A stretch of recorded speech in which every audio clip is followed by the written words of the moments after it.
Hello, જય Shri Krishna. Hello, મસાલા પાવ બનાવવા. જો મસાલા પાવનો મસાલો તૈયાર કરી લીધો છે.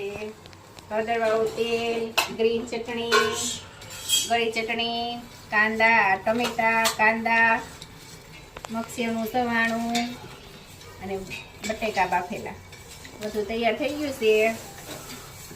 બધું રેડી કરી દીધું છે. હવે ભરવાની તૈયારી કરવી છે. જો આવી રીતે ભરવાના છે. પેલા તેલ લગાડવાનું છે, પછી ગ્રીન ચટણી. ફૂલ તીખું ખાવું હોય તો વધારે, નકર ઓછી. પછી બટેકાનો મસાલો,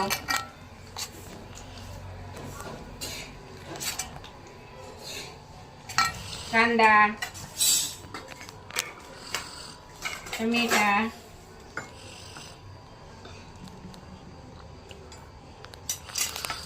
ને ગળી ચટણી.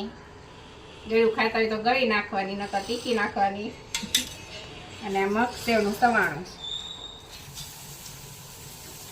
તો કેવા સરસ મસાલા પાવ તૈયાર થઈ ગયા છે. ખાવાનું મન થાય ને તો આવજો.